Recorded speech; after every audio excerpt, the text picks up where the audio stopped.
In this video, I'll be showing you how to factory reset your iPhone XR. Now, it's actually very easy to do this, and you can do this on literally any iPhone you have. But let's say you want to reset all the settings, go over to your settings application like so, scroll down until you find General, which is under VPN.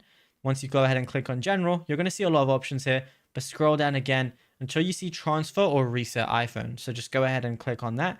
Now, right at the bottom, you're going to see Erase All Content and Settings. So that's going to basically be the option if you want to erase it to factory settings. So go ahead and click that. It's going to show all the different things that are going to be erased and everything.